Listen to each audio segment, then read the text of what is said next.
up, y'all? Welcome back to another episode of the Wiley Show. How y'all doing? Y'all doing all right? Y'all doing all right? Make sure y'all share. We are live. Back with another video. We are live. Give me a second here.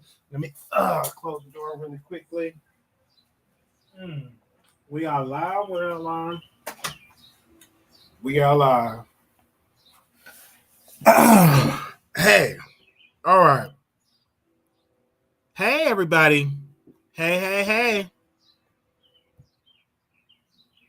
All right. We got a big show to throw after today. Let's get into it. It's a lot that we have to discuss in this video.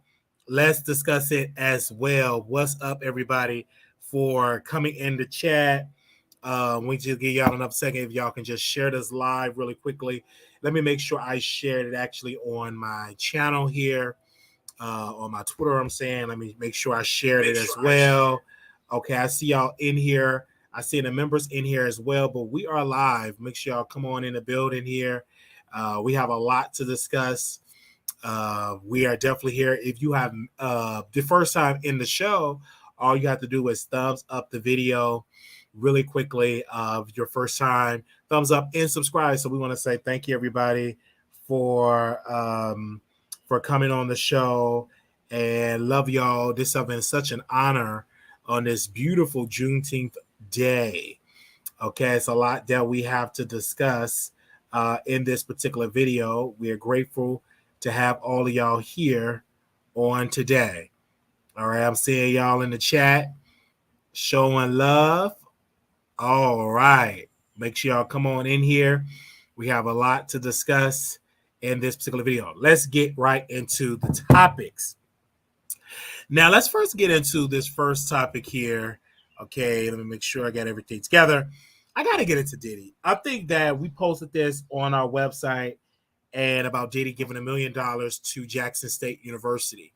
A lot of people say, oh, he giving this money because he wanted to distract from the allegations of his son. No, he been gave this money to, was going to give it to the school. He been gave increments to the school, and he kept his promise because he said he was going to give $1 million to the school, and he did just that. I don't think this is to distract from his son allegations, because his son was arrested maybe about a week or two ago. It was news, but it wasn't really those bigger news like that. Like, we talked about it and we kind of like moved on, because it's a lot of stuff that have happened since his son Justin was arrested for a DUI. Of course, many people give to colleges and universities and they donate money, even though Jackson State need every dollar, because a lot of times historically black colleges have always been underfunded for generations. You even have some colleges, universities that have been suffering right now, suing the state to make sure that they get the proper state funding. But again, I think it's an honor that he is posting $1 million to this university, because yet they need it. To get this news, to share this news to you all on this particular platform is truly a blessing. Okay? It's truly a blessing because it's great. When I look at the HBCUs and I look at how the HBCUs have been underfunded for decades, it's just amazing. You know what I'm saying? I love it. And when he announced this announcement back last year, giving him a night, finally giving it to Jackson State University, the interim president did talk about the money. Some of the money was deposited in account, and he's expecting another deposit in a couple of more days. And I think it's great, because these colleges need the money, because like when they lost Mr. Sanders, Deion Sanders, they put a blow to the school, because a lot of the children, a lot of the kids there, they decided to go to other universities. All right. They decided to go to other universities because their coach have left and went to a whole nother college. But I'm super excited when I'm seeing these good news, because more celebrities need to support the HBCUs. A lot of people say, HBCUs are, underfunded, but how many of our rich, wealthy people from our community are helping to fund those institutions? The reason why Harvard and so many of these universities are thriving right now, of course, they get funding. That's a private institution, but a lot of the alumni, they donate to those schools. They go head on and say, hey, I made all this money. I'm going to give a couple of $1 million to the school. I'm going to write a check for about 25 million.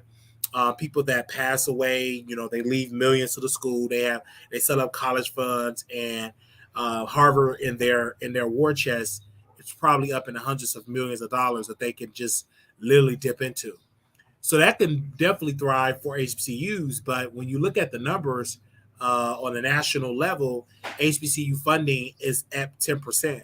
It's not even at 50% of their graduates of donating to the institution. So we all complain about how these schools are not surviving, how they're not doing good, but we fail to mention that a lot of the graduates from those schools that are actually doing good won't even send no money back.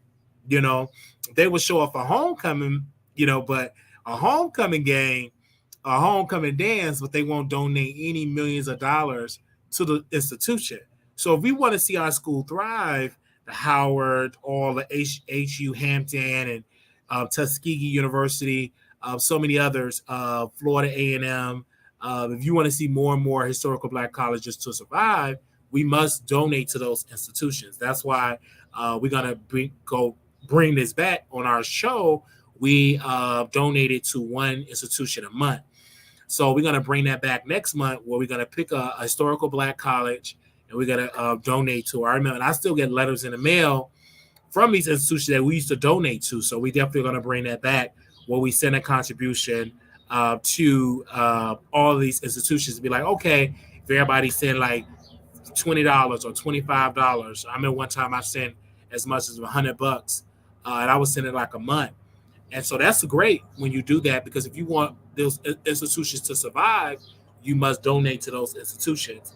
And then also the institutions must be funded by the government, because a lot of times these are state universities, and they're not getting the proper the money back from those particular states. That the budget don't really fund those institutions like they're supposed to. And HBCUs are not just for HBCU is not just for Black students. A lot of people are saying HBCUs, a lot of white students attend HBCUs, because it's not just a Black institution, it's just for Black people, but white people attend as well. Someone said this. They said CRT is a part of law and paralegal. Of course, absolutely. They said it's their endowment, which is also tied to government funding too. Even when endowment is more government funding, you see a lot of people say correct. They say I'm seeing people in here that's a proud HBCU graduate. Love that. And someone said Trump actually gave to an HBCU program. He did, but it was sponsored by, and I forgot the representative, but she was Black, that sponsored this program, and he funded a program, not the entire HBCUs forever. He just funded a program. Okay, but thank y'all for that topic. Well, Diddy, thank you so very much for doing what you got to do. Now let's move on from that. Then we got to get into Donald Trump Jr. He wrote some very racist tweets, and he's went viral for it. Me personally, I think that, of course, it's his culture. I got to be very careful trying to expose people that do things that are considered to be racist, because a lot of times I need all the facts. And then when I saw the tweets, it was not great, but I'm not shocked. John Jr. never been raised with Black people, and I'd rather get this exposed than to get a lot of these fake liberals that decide they with us, and in reality they not. They're just as evil. They're just not as vocal as people like Donald Trump Jr. So I just don't understand it as well. So I want to just 100% agree that, I'm glad that these people are being exposed when it comes to this racist type of behavior. Donald Trump Jr. is always, I think he does a lot to be in his father's shadow. Because like even when he goes on Twitter, he defends his father. I think he overdoes it to be in his father's presence, to compete with his father's energy. He's automatically overzealous. Like he's just like, oh my gosh, I'm like my father. And he trolls a lot on Instagram. He trolls a lot on Twitter. He does all this stuff just to compete with his father. And I see it a lot. I'm like, what in the world is going on? Why are you competing and being in your father's shadow. It's kind of difficult when you take on your father's name and everybody expect you to be this top biller, his own legacy, and still to this point, he still have not lived up to his father's shoes. And a lot of people look at him and say that he's a failure. So we will see more about Don Jr. But when I saw the tweets, the emails, I wasn't surprised. I'm like, not shocked. I'm not shocked at all. But he did not write the 1994 crime bill like our president did when he was a senator, that actually locked up so many brown and black people. So of course we call him out for doing what he did and said what he said, but we also got to call out people that wrote laws that locked a lot of us up and put us behind closed bars. So it's a lot of pressure for him to live up to. But I'm not shocked. If we got able to open up the emails of so many of these politicians of what they say about us and many minority groups, I would not be surprised, you know what I'm saying? Because I understand how a lot of them think about us, all right? Because at least I can know from out in the open, okay, this is how this person is. At least I know from the open that this is how he treats people. At least I know that. The problem is you get a lot of people that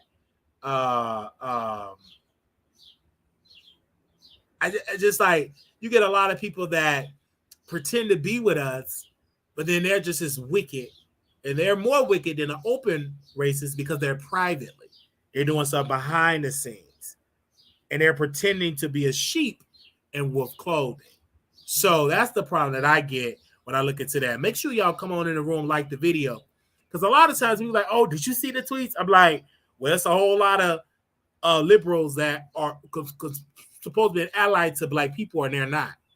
Look at these countries, look at these cities how have been run, and how the distributive wealth, most of the affluent areas are profiting from these areas and eating good and getting so many resources.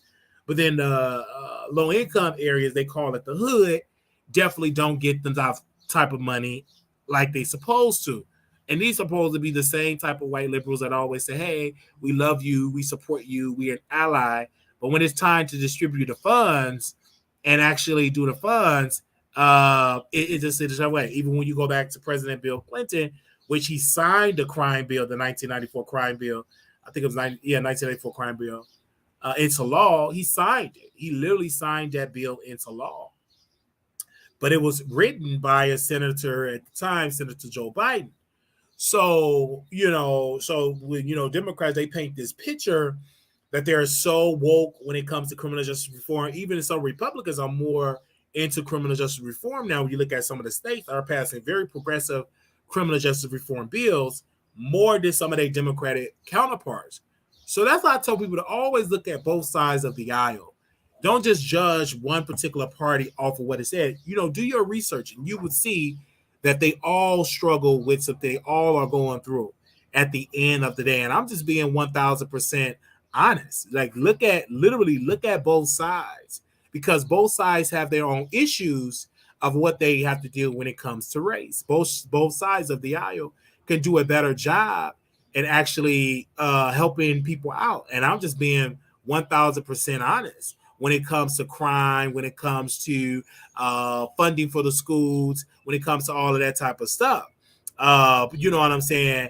And you got to look at the policy that these people are doing. Like, I always judge you on the policy. How is this bill ever uplift people? Because I look at Biden, and I'm seeing black media are still suffering, still can't get enough of the ad dollars, and he's the president of the United States. He's in charge of the executive branch, and the government spends billions in dollars in advertisement, and we still don't get 15 to 20% of the advertising budget when it considered of black media. So it's a lot of things that we have not gotten a piece of the pie, but these same people will come out and use fear. Oh, Trump is so bad, and he wasn't. Or the world going to fall apart because of Trump isn't all. It didn't. Or the economy is going to collapse. It did not collapse. Or the stock market is going to. It did not. I mean, we still thrive. But they use these fear tactics every 4 years. They recycle the same old BS. Oh, don't vote Republican. They're racist. They don't like you. But then you look at the other side, they still haven't done enough great policies to help benefit us. I mean, the wealth gap between white and black families are still so far apart. Black home ownership still have not caught up to our white counterparts. Yeah, unemployment is down, but you look at the checks, we're still not taking home much of the wealth like our white counterparts. And a lot of times, most of us been Democrats been in office, that wealth gap have not changed. Republicans been in office, the wealth gap we have not caught up with our white counterparts. So when they put this out in perspective, they got a whole lot of stuff to put in perspective, baby. Because when I look at the data, it ain't adding up for us when we look at and we would compare ourselves to the wealth of white America. But it's another election that's coming up, and Don Jr. He's saying what he's saying, and they're going to come out and they're going to give us fear tactics. But my goal is, when I'm as media, my main question is, what is the policy that you're going to put in place to help us? Like, remember, there was supposed to be a policy to help bridge the gap of black home ownership, and if you go back to President Biden campaign promises, we still are, a lot of black owned homeowners. A lot of them have not been caught up from the 2008 housing crisis. A lot of black wealth was wiped out because of the housing crisis, and we still have not gotten caught up to our white counterparts. So when you look at the political spectrum, you got to look at all sizes, right? And you got to see who is going to benefit. When you go into the voting booth, it's like, what can you get? What is they offering to the table to help make yourself and your community a better place? And I agree on that. Like, that is what the type of questions we must be more straightforward to these politicians when they come on our platforms and ask them, what is you going to do to answer these tough questions about, public policy to help benefit, African-American people? Because again, in order for the Democratic Party to survive, they have to have our vote. Without our vote, they won't survive. So and if Biden don't do enough to cater towards us, they, even though I think he will get the nomination, but it's not in the bag because we still got a long way to go before we go to the polls next year. A long way to go. We got a solid year. We're gonna see how it's gonna play out next year. But already this election season have already heated up. We are already in the summer. Okay. Yes. I'm just letting you know. They said black wealth been wiped out. We are generations behind. The 70s, 80s were not kind to black people. They said it will take us 333 years to achieve economic. Oh, wow. I agree. Look at that. Either you're going to vote. Yeah, we got to see, man. I'm saying it in the chat. And, of course, we open up the phone lines and let y'all call in and give y'all a point of view. But I'm not shocked what Donald Trump Jr. have said. I mean, I'm not shocked at all. Neither am I surprised of the tweets. I mean, at the emails that he have said. Neither I'm not surprised at all. Of course, his father have distanced himself from him. I don't think he really responded. I got to check Truth Social. It's an app where Democrats it's an app where Republicans post like Donald Trump. A lot of conservative MAGA people, they post on Truth Social. So I got to go check it out. And he was really talking about Harlem, New York. He was just really saying the ghetto things, very things that could be taken as racist. So really sad. So, not shocked. I'm really not shocked at all when it comes to stuff like that. And I would love to see Donald Trump respond. He's not on there, so I reached out to him on Truth Social. Let me see anybody, because they be saying a lot of stuff on Truth Social. Are y'all on Truth Social? It's a lot. I like it. Actually, it's refreshing. I love to see the other side of the aisle. Okay, let's go, because this happened about 3 days ago, and of course the media have posted this. And they said shocking email revealed Donald Trump making offensive comments about Mexicans and black people. The New York judge will soon decide whether to make public a trace of emails between Donald Trump Jr. and a friend in which both men use offensive and bigoted language. According to the Wall Street Journal, the emails is questioned are part of the legal defense mounted by the New York hedge fund seeking to prevail in a long-running legal dispute with the friend of Mr. Trump, an ex-employee called Mr. Beach over tens of millions of dollars in compensation. They said the controversial message was sent from Mr. Beach work email, and it said the email amount over a 3-year period between 2005 and 2008. But the hedge fund capital management only recently raised them doing a retrial in a 15-year-old litigation. The parties are currently in opposing side, and it's just I can't wait till all the emails come out. But I ain't shocked. Okay. What is the content like on True Social? It's a lie. It's mainly conspiracy and political stuff. Yeah. Yeah, all that does energize his base. It does. All right. But at least you know what you're getting. I would say that. At least you know what you're getting. Okay, we got to get into none other than Prince Harry and Meghan Markle. They have lost their podcast. Like Spotify is not renewing their podcast. And I listened to a couple of the episodes, but I really don't like to see them on the podcast front. I enjoyed their documentaries. I just think they just did a little bit too much.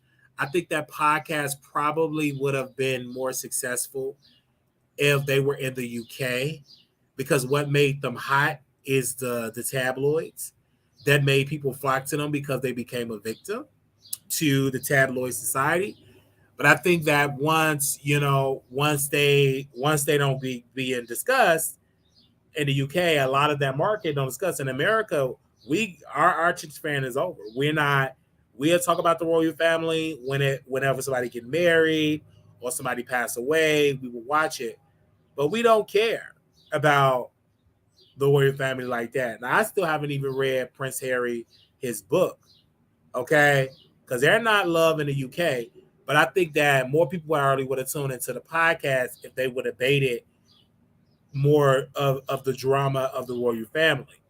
I think the podcast wasn't bestie enough, because what they originally thought, he was going to release some type of secrets about the royal family, some type of drama. They wasn't saying, oh, we got this exclusive source. They wasn't doing that about the royal family. They just really wasn't. So that podcast really couldn't make it. It was millions of dollars that they got for the first part, and they're not renewed. And Spotify, listen. They want a return on their investment. They want the subscribers. They want subscribing. Who was that on there? Joe Rogan is the number one podcast on Spotify. They didn't even renew Joe Budden podcast. You know what I'm saying? Because he wasn't even getting the support like that. Because like Joe Budden podcast, they didn't renew his. So when you look at that, it's a lot. It's just a lot that is to be said. And hopefully that we can get more information about, I want to be clear. Hopefully we can get more details about why the podcast didn't work. Okay. I like her podcast, but it's not for everyone. It was for everybody. And like I said, I listened to a couple of episodes, and it could have been better. I just feel like she needs to be on some more shows. She needs to act more. I just think it just wasn't for her. And $25 million just wasn't worth it, because they wasn't going to get that back and having 25 million people subscribe to Spotify to listen to podcasts. And so I just knew that wasn't going to work. And Spotify spent a lot of money and canceled a lot of stuff just to afford them over their own Spotify. You know what I'm saying? So, and the reason why Joe Rogan worked is because he's just messy. I mean, he gets down with the get down over there on his podcast, and that's why they haven't released him yet, because he brings a lot of money to Spotify. He brings a lot of money over there to Spotify. But it just wasn't worth no $25 million for them. I'm glad they got their money, because like I said, they were cut off security wise. And so Prince Harry had to get things together for his family, but it wasn't worth no 25 million. It just wasn't. But Joe Rogan was a good podcast.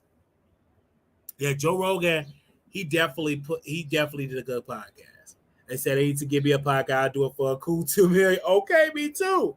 I'll do it for a cool $10 million. It just didn't work for them. Of course, I'll do it for a $10 million to get on for a mic and talk. I'll be the first one. It's I don't trust Megan as far as I can throw her. Ever since I heard her on early interview, she said she didn't know who Prince Harry was prior to meeting him. Yeah, she probably did because, like I said, a lot of people is just not into the royal family like that.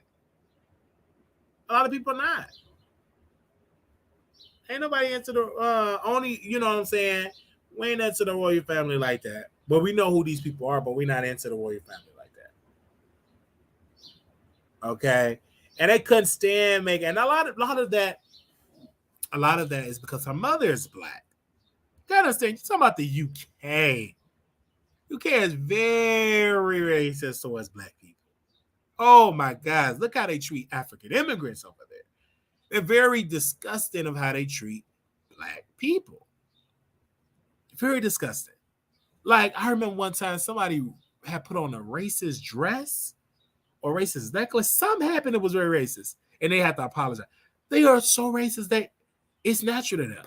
I mean, you got to understand. Hello? Hey, what's up? No, what's up? You said the interview? Oh, when were we supposed to do it? I'm sorry. That Monday. Oh. The screenshot. Well, it's supposed to be today? No, not today. It was probably like 2 weeks ago or a week ago. Oh, okay. We could from Chicago. I had called you that day. Oh, okay. We could definitely do. I'm sorry. I'm so sorry about that. I could definitely reschedule it. Okay. So let's start here. What day would you like to reschedule it? Okay. I text you. I text you today's. I'm gonna look at my calendar now. You want to look at your calendar? Yeah, I'm gonna see you over some days to see if you're free.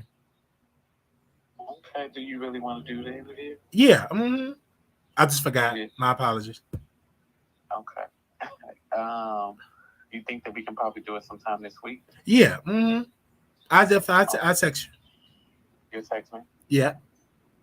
Okay. Okay. All right then. All right. Bye bye.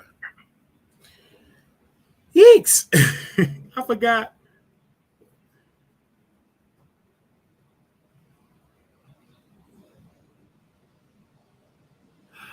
Oh, ooh. All right. I forgot all about that. Okay. Ooh, I forgot that. Okay. All right. So Prince Harry, get it together. Okay. I think we got a special guest behind stage. I think so. I think we do. Hi. Hello, everyone.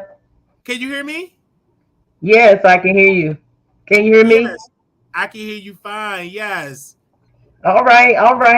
I can turn the camera on or off. It doesn't matter. I'm ready. Oh, you can turn it on. That's why I'm making so the world can see who you are. Okay. Can you hear me? Yes. Okay, good. Hi. Hello, everyone. They're doing good. They're saying they loving you here, but you have a lot of drama that happened in your life because let me give you a little backstory. You reached out to me because we were talking about Down Low Man. You remember? I do. I definitely do. And you had an experience of your man being on the down low. Yes, I did. And my question when you told me that, I was like, ooh, how did you find out? And when down low is when a man is creeping with another man and sleeping with you, but he don't tell everybody that that's what he's doing. He didn't let you know that. No, and if you got time, I can tell you I wrote a book because he wrote a book first, and I wrote a book talking about it. Okay. Tell us about that situation of him being... Well, first of all, how did you find out that your man was on the down low? How did you find that out? Because typically I try to ask women, like, when you were dating him, did you have any signs? Did people say, girl, don't do it, he's gay? Like, how did you find out? Well, I think I did see the signs. I actually married him. I was a teenager when I got married. I did not know him. Honestly, I'm going to be authentic and I try to be real as I can, because I try to help other people. So honestly, I was a teenager when I married him, and he was a little older than I was, maybe like 6 or 7 years. And How old were you? I was like barely 19. Barely 19. Yes, And he was in his barely. 20s. He was like about 25, 26. Wow. Yeah, he was a lot older and mature than mature in a sense of, experience in like, sexual relations and stuff. Yeah. Okay. So when you met, did you have any inkling that you was walking down the marrying a gay man? No, I Or thought I was was marrying. it I thought I was marrying like a boss. He played the church role and everything to get me. I was a church girl. I was okay? raised in like the holiness, Pentecostal holiness. I did not wear, you see me with a little bit of makeup on there, but were plain Jane people, like very conservative. So he played the church role to get me and stuff. He went to church, got baptized, and all of that. And I think because my mother knew his mother, she kind of was more comfortable. But I just want to tell people that don't matter. You got to know people for yourself, like individually. Yeah, yeah. So So you're married. Did you have any children by him? yeah, I had a couple of children by him. You had I a did. couple of children. A Two couple of two children. boys. Two boys. Two boys. So Yes. when did the inkling happen when you found out that he don't just like women, he also like peen? Okay, well, like I said, I was always a person to be like kind of, intuitive or whatever. I was kind of intuitive. So it would be times when I would wear certain stuff and he would be really jealous, and I thought that was like well, that's normal for him to be jealous of me because I'm his lady or whatever. But then it went to the level of stuff like I used to go to the gym and like work out every day and be like really into wearing like a lot of glamorous looking like hairstyles, and I would never be like just with my natural hair. I would always have the glamorous hairstyles, the eyelashes, and just walk out like I'm walking on stage because I'm in the music industry too. Like I was into music, inspirational music, writing songs. My songs been on the radio back in the days. I was opening up for like a few gospel artists, and they wanted me to be on some tracks with people like T.I., and I've been in the studio with people like Lyfe Jennings. So I was a glamorous, very flashy person, even at an early age, because of the stuff I was involved in. Being in the music. I started out singing gospel music in church, and hey, it went from that to inspirational, but I was, a little more flashy. I got away from that plain Jane holiness look. And I said, okay, it's okay for me to put on a little bit of this, a little bit of that. So I went kind of glamorous with it, but he would be really jealous. It was an incident where one time I had on like contact lenses, had the hair popping off, the eyelashes and everything. We got into a scuffle, and this man tried to like scratch out my contact lenses. So that's like I don't think that's very feminine at all. That was one incident. Yeah, it's crazy. So how did you find out that he was sleeping with a man? Oh, honey. Okay, I'm gonna go ahead. Okay, he was like hanging with his friends too much. Was another sign. Like the homeboys. It was like too little bit too much time spent with his homeboys, and they always had to be gone for hours and hours and disappearing and all this kind of stuff. So what really, I'm gonna go ahead and tell you what really gave me the evidence and the proof that he was actually on the down low is that we was doing like a food drive because I do like charity events and stuff. I used to feed the community, which I still do, but now I have a non-profit organization. But I just used to do it because I like doing it. That's how we were raised. We would help on Thanksgiving, people that were hungry and stuff. I was raised like that with my grandmother and stuff. So we were doing a food event at this place called the Little Willie Center. It's in North Carolina. It's a location in North Carolina. It's like the Little Willie Center that help latchkey kids. So this man walked up to me, and my ex-husband introduced me to the man.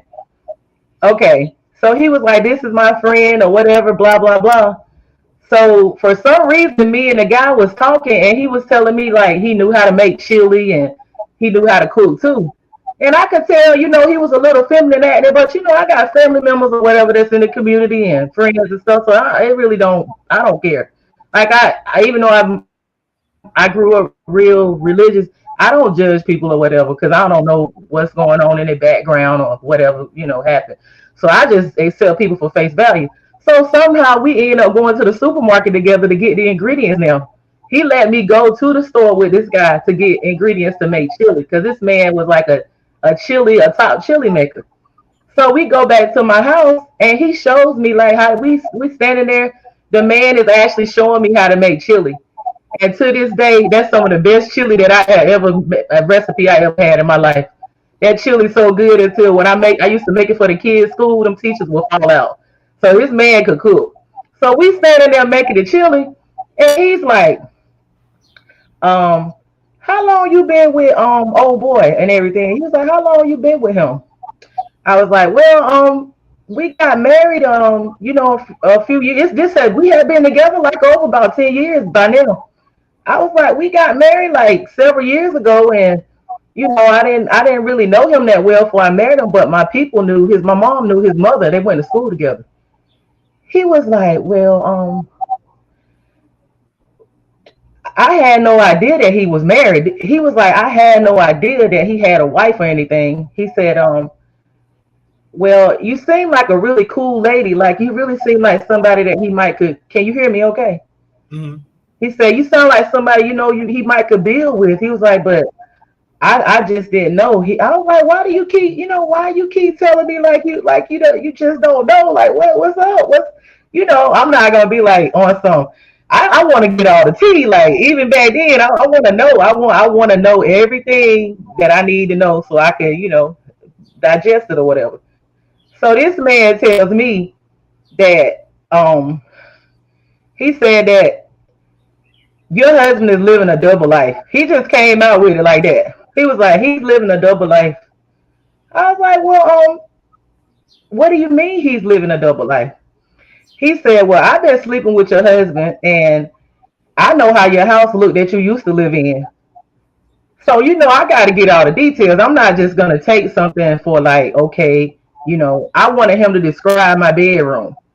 I was like, yeah, well, if you know how my house looked in my old house where I lived downtown, like on the water, how did my bedroom look? That man told me word for word everything I had in that bedroom, and it wasn't no basic bedroom. I had like the black gold trim stuff in there, matching with the dress and stuff. That man told me every detail about my bedroom. So, he said he didn't know nothing about me. He said he had no idea. He said if he had met somebody he just couldn't believe I was married to him or whatever because he was like, yeah, he's been, we've been seeing each other for a while. I think they was saying, come to find out years later, I found out even more detail because I thought, at first I found out he was seeing this man before we ever got married. This is a long-term Brokeback Mountain situation that was been going on for years. And this guy was older. He was older. He's passed away now. Now the story, you ready for this? You ready? He told me he had HIV. That man told me standing in my kitchen that he had full-blown AIDS. Yes, sir. So you know that right there. That he's like, well, have you been getting checked out? I said, oh yes, sir. I make him go and I go too. I said, now I know it take a while for that, but I said, yeah, I go. I said I was confident. I was like, I'm good. But I still, in the back of my mind, honey. That's a lot. And I didn't tell nobody I carried this secret for years and I didn't expose it till I got on the judge. Until he took me. He knew I knew all his business and he took me on the Judge Mathis show to sue me. So when I put it in the book, but everybody didn't know about it. I'm really nobody. Don't nobody really know me. So that don't mean that everybody was gonna buy my book. But once he took me on TV, that put it so everybody gonna see it and know about what's going on. Yeah. So it's just crazy. I mean, the man died. Maybe rest in peace. He gone now. He gone. He said he's been with a lot of men in that city. It wasn't just my husband. He said he's been with a lot of married men and men that he was naming people too. So what was your husband? Was he on the top? Was he doing the bending? Was he the bottom? Was he the top? Did you know his position? Why are you funny? I'm gonna tell you. I'm gonna tell you what I think because I'm comfortable talking about it. I mean, what? I mean, it's, you know what I'm saying? It's no need in me hiding it. I think he was a variety man. Honestly, So he I went think he both was ways. a variety. I really think he was a variety man because I know. Mm, it's been times that we when we had relations and stuff. It's been some suspect things, and I didn't think it was normal. I really didn't with Like what? anal things and stuff like that. He yeah, He wanted you anal to play with his stimulation. butt. I ain't never strap on nothing there. I ain't do all that there. But he liked He the liked you to toys play and with it. stuff. Toys, the He wants you toys. to put toys back. Oh my god. I like toys, but not back there. But I did like that. I'm not even gonna front. I did like the toys. You try to keep it spicy. But you didn't want to put the toys in his No, but but he did. He acted like it was okay. I mean, I was suspect with that. Honestly, I really was. Yeah. so this particular person that he had sex with told you that he was HIV positive. Did you ever find out did he ever catch something from the Well, person? Did he ever catch something? okay, this is all in the book. He said that he caught it from one of my ex-husband's family members. Wow. It's like they were pass. I don't know. It's like they was all passing him around or something. They had some freaky deep stuff going on. Cause the family member, I'm not gonna say no names, but the family member, I do know for a fact that that person does have it. And They that's do a have. man. It's the man, and he was like, um, he was like on the low too, but you could tell with him, he was gay. You could tell, but he always marrying women and stuff. But see, he didn't tell the women he was marrying, and to me, if I get to the women in time, I'll let them know. I'll let them know. I don't play that. And that community, they'll let people get with people, and they know they sick, and they'll let it. Cause I don't do that. I don't play with people's lives like that. No, no.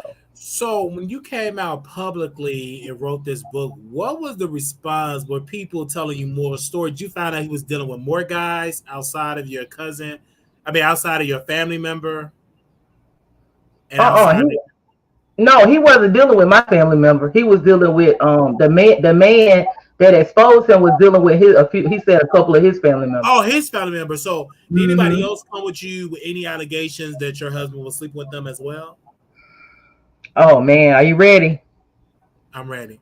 Years later, when I left. After that, I just left that area. I didn't tell people why I was leaving. I got the heck out of there, and I pretty much it was over with us then. I'm like, if I'm gonna deal with this, and I say being sick, I might as well be out here dating and being protected. If I'm gonna be in a marriage like that, I might as well enjoy myself. You know what I'm saying?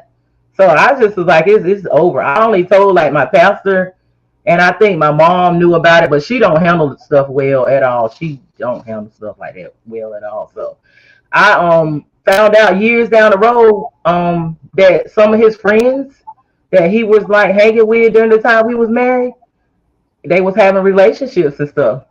I mean, one of his friends, when I actually came back years later, he I seen one of his friends that has actually stayed in my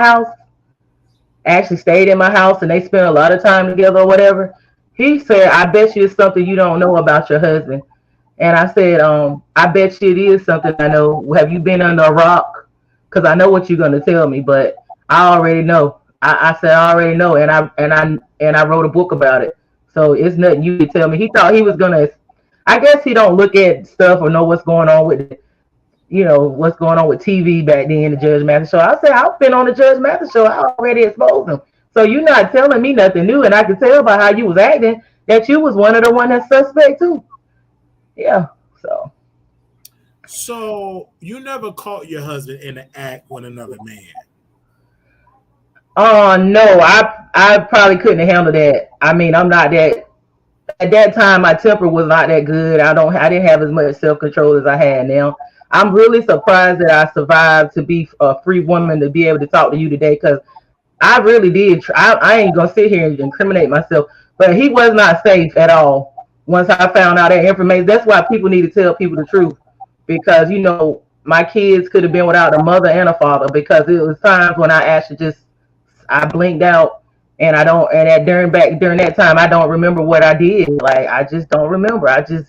It was too much, and I didn't handle things as well as I should have handled them. I was like, it's only the grace of God and the ancestors and stuff and the great mother that I am here to talk about it, because I was at that point of actually doing something, taking it into my own hands. But I'm glad I did. Yeah, the book was therapy for me. At that time, I was angry and bitter, and I was hurt, and I felt betrayed. But the book did keep me from actually taking it to in my own hands and stuff like that. And I had time now. These years have brought me healing and having to reflect on myself and stuff. Yeah. Him being HIV positive, I can just imagine I couldn't even imagine what you were going through. Did you get tested, and what was those results like? Oh, I was getting tested before I found out that he was on the down. I never was one to be in a relationship and not get tested, whether I'm married or whatever, because I don't trust that other people, would let me know what's going on with them. The community where I was at, it was a lot of other women dying that was married to pastors, just young. It was young women that were virgins in this one town that this drug dealer was actually sneaking through the window, messing with virgins, and had the full-blown AIDS. So it was a lot of people around me dying with it, and I was advocating. I never was one to be like, well, I think I'm too good to get it because I'm married. I always was like, this can happen to anybody, and I was advocating. Like, I always was working in the hospitals with victims of it. Because back then, they died fast. Like, now the medications are better. And they even have medications now where it prevents you from spreading it to the other person. But back then they didn't have that, so it's a lot of people that's got out of here fast. But yeah, I was getting tested before then. I got tested for several years. I would tell the doctor the truth. Like, my doctor would laugh because I'm like, listen, I need you to check me for everything, anything, even the stuff that y'all don't even normally test people for. Because I'm very funny like that. Like, I advocate. Like, I had a thing in the community where I lived years ago where I had it where everybody come and get tested, like, for free, just right at the community where they didn't even have to go to the doctor. They could just come and to the community, like, clubhouse, and get tested for HIV. It was HIV. I think it was syphilis too. We had the test going for that too. So yeah, it was hard. It was hard for me. I was a little fearful at one point, and it was embarrassing because, it was just a time I just moved away. It was very embarrassing to find out that, even though I might have been suspicious of him, you don't want to find that out about somebody you've been married to for that long. It makes you feel like, well, dang, I really don't know how to choose people. I just really don't know. Like, I had to really go and do some soul searching and do some healing and reevaluate myself, and work on myself and even though I was young and I was naive, I had to say, well, what's in me attracting stuff like this, Yeah, so I was doing a lot of holding myself accountable later on. Yeah. I want to, how is your relationship with him now? Is he still dealing with other women? Is he fully out of the closet with a man? How is your relationship with him now? Well, honestly, we really don't have a relationship, but I know the last time he sent me like something about he needed a cash app or something, and I mean, and I got grandkids and stuff like that. I can't help you. But the last thing I heard, he got married to some other woman, and he's somewhere. And look, check this out. He living right there around it all, and I ain't got to tell you the city, but I know you know what city I'm talking about. Oh, you talking about Atlanta? I ain't say no more. I ain't even oh my gosh! So he having a fit. Look, it ain't me. It ain't me no more. It ain't me. Hey, I'm free. It's for me. It's so sad because it's like, I don't mind you doing what you're doing, but you have to be honest with that woman. And I believe your life could have turned out way better if he was honest and say, "Hey, baby, I'm bi. I like women and men." And that's up to me to make a decision. But the secrecy is what I don't respect. Being secret, being on the down low. And it's embarrassing because the average woman, it's a lot of women that went what you went through. They just not gonna say anything because people are gonna call her stupid or crazy or what. So they just suffer in silence. And some women in prison because they just snapped and they're in prison for the rest of their life. Yes. For you to survive this is to be applauded because some women out here have not survived it. They just went completely crazy. I'm just grateful that I'm in my right mind and I'm not in prison. And I'm grateful that I'm alive because I could have been one of the women taken out with that, AIDS or whatever. I'm just grateful for a lot of things. So I feel like I owe it to, educate and inform people and try to show them a better way.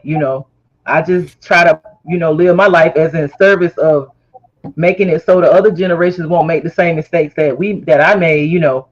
Getting married too young. I went to college later on, but I should have been focusing on college and stuff like that instead of getting married. So what did your sons have to say about this? Because I'm assuming they know about it. How did they handle it? I think they handled it pretty well. They've handled it pretty well. It's been tough because they had to see for themselves what type of person he was. I never try to turn them against him. I never try to make it seem like I'm the good parent and I just made it so to protect them because a lot of times when a person is like that, you don't know. A lot of times I'm just gonna be honest, when a person is like that and he might have been abused as a child, my ex. So that could have made him like that because I know it was abuse going on. So abuse and sexual assault go hand in hand. So I just try to protect them because a lot of times when these people are like that and they got issues of abuse, they will mess with their children. They will actually even mess with their own children. So you have to be careful. So once I never, by the experience that I never really even trusted anybody around my children. But I had to do some work on myself. It's kind of like breaking up some. Make sure. What about him? Yeah. Wait. Now, okay. Go ahead here. We are live with this special guest, and we're talking about her experience of dating. Actually, you married a man that was on the down low. You married a man, and his lover told her that he was messing around with your husband. And of course, he had, according to her, this guest had full-blown AIDS, and he's no longer with us today. So I'm just hearing this story. If you could give advice to any young women what advice would you give them so they can avoid going through this? When you went through it, then we get into your book. But what advice do you give to the women now to how to avoid dating a down low or marrying a down low man? What I want to tell them is to know yourself, have a lot of love for yourself, and before you even get involved in a relationship, do the work on yourself and develop a relationship with yourself. Once you do that, the spirit will tell you, and you'll be able to listen because you'll be able to know which way to go, and it'll give you might have a dream or you might see some type of symbol that lets you know that this person is not on the up and up and is not being honest with you.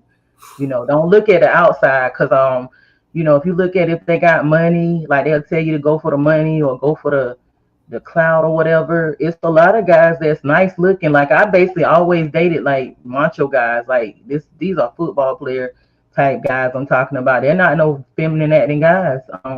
Very nice looking. He used to look about like that guy on The Heat of the Night. The guy from The Heat of the Night from back in the day, the dark skin. Yeah, so he was a very detective, the black. Very nice. They're very nice looking person. They're very charming people. So it's not you can't say, well, I can tell by the way he act. Nope, tracked a lot of women and stuff like that. That doesn't matter. But what I would tell you is to go within and be led by the spirit so that you won't get into these situations because you cannot change that. Once that person has crossed that level or whatever, they pretty much that's what they like, and it's worse than them being honest, like telling you and giving you a choice because they're upset and bitter that they can't be out of the closet and enjoy their lives, like, and be free. So it's gonna be a lot of bitterness and hatred going on with the woman, and they're not gonna love you like they supposed to. So it's not any need in trying to involve yourself in something like that, thinking it's gonna work out for the better.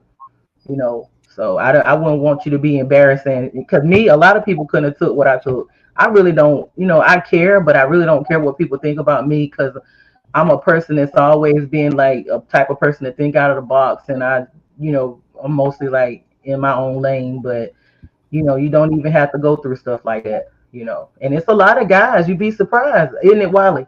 It's a lot of guys that's still on the down low because they've been abused too. Like, I'm not on a witch hunt against a man.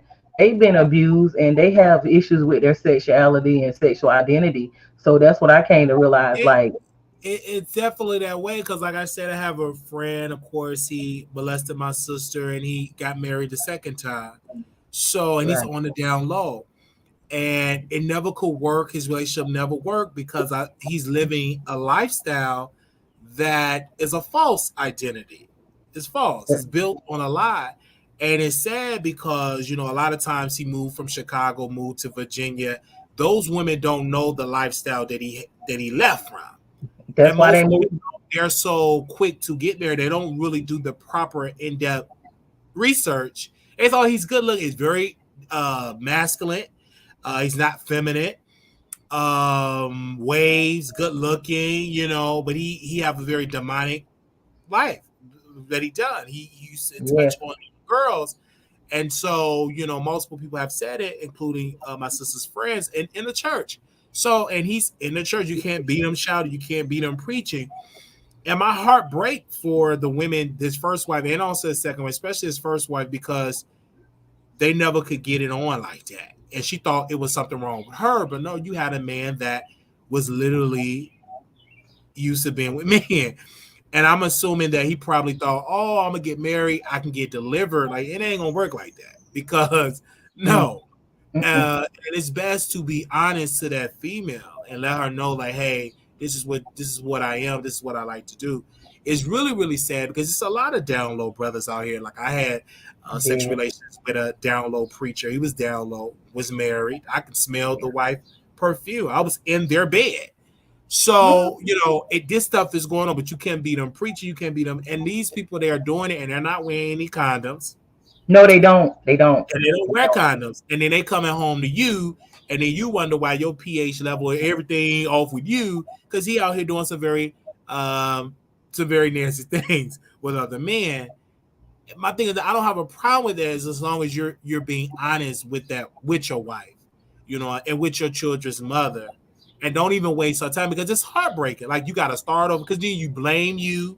You're like, oh, what Mhm. about me? And it ain't you. It was that you married a guy that was living a secret life. Yeah. Everybody was asking, like, what's the name of the book? And is the book still available on Amazon? Yeah, it is, but I'm writing another one. But this book, I'm gonna self publish this book, but it's called Keep It Real, y'all.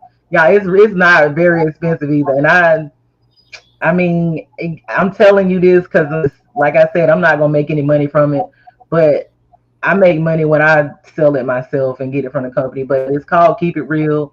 It's the tell-all saga of Lexus and Malik. So y'all, it's an You interesting said book. keep it real, tell Mhm. all. Look it up. Yeah, it's on Amazon. It's on all of it. Yeah. And you said tell all from between what? The tell-all saga of Lexus and Malik. It's called Keep It Real.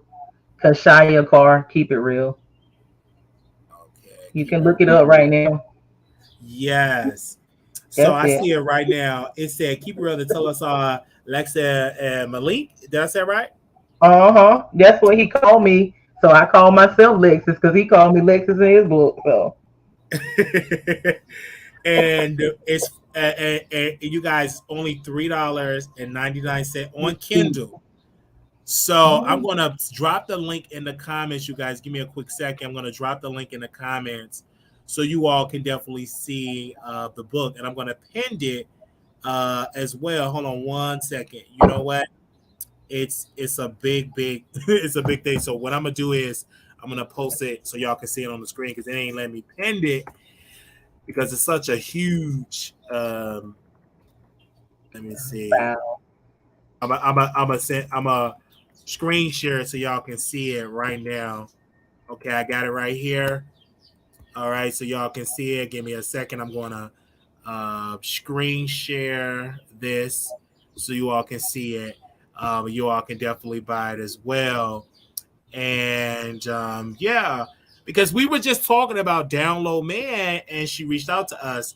As you can see, it's a Keeper is a novel about true events of Alexis and Malik, and it tells the saga, the deep thing Malik did not tell you. There's similar events in his book to Malik's version, but it goes a little deeper into more detail. So not only did he write a book, but you wrote a book as well, and that's the book. So you all can go ahead and take a screenshot of that.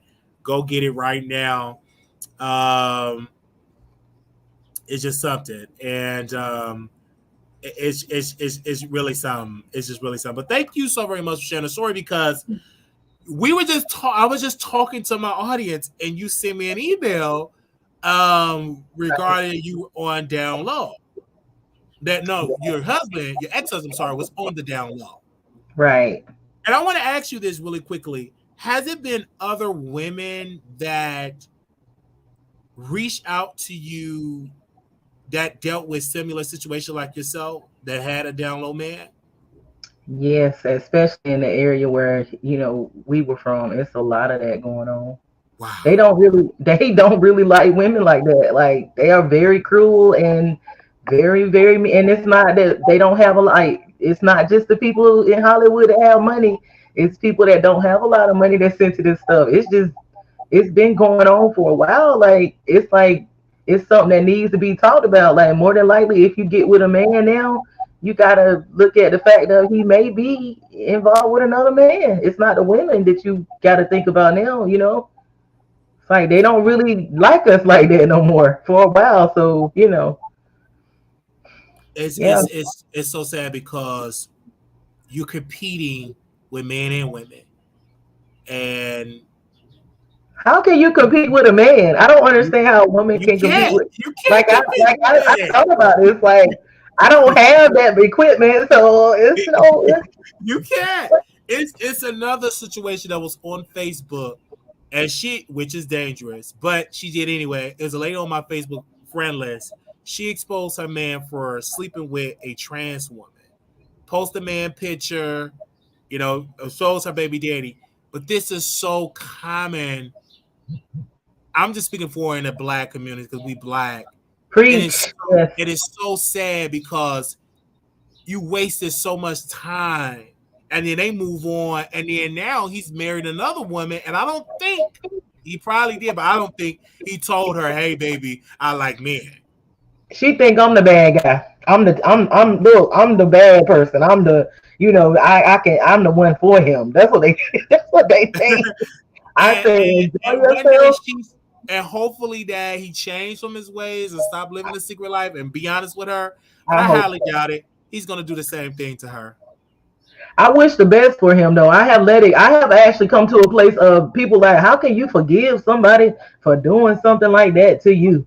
Well, honey, I mean, it's easy to love people that love you, and it's easy to forgive the forgivable, but to forgive somebody for something like that, and people don't realize it's a lot for me, because I got Taurus energy, so they hold grudges. They don't forgive nobody, and a Cancer. So I mean, that's a big deal for me, because I never wanted to be the forgiving person to forgive somebody. I'm always like, I got to get them.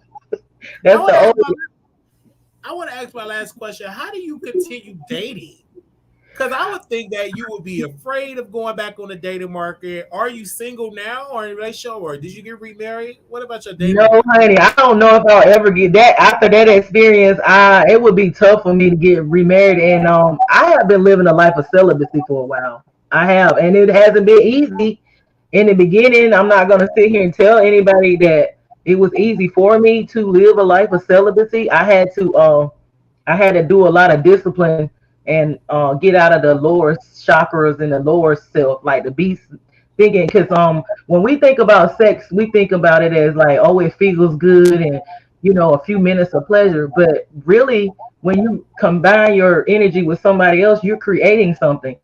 It might not be even if it's not a baby, you're creating something, and something in the atmosphere going to eat that energy up and use it. It may be the person that you're with that's draining your energy. They could be like an energy vampire. So you really have to be careful with that. It's not just for a good feeling. It's more spiritual than it is anything else. So yeah, I'm celibate. If it would have, I'm not trying to live my life by myself, but I've been working on myself so much until I don't really have the time to indulge in that because I'm so busy trying to fix myself and do things in the community, and it just is not really that important as it used to be. Because I have realized what it's all about. Like I'm like I could have lost my life from just a few minutes of pleasure, and I've had opportunities since then. I've had opportunities to date people that's like people that most people wouldn't turn down, like famous people. And I've been like, no, I was, even when I was married, honestly, I'd be in the music and all that stuff. I'd be in circles with famous people and people that most people would be in awe of having the opportunity. And I just, it's not something that's appealing to me because I know if the more popular and famous people are, they don't use protection either. They don't. A lot of famous people don't use protection. They just feel like they're invincible.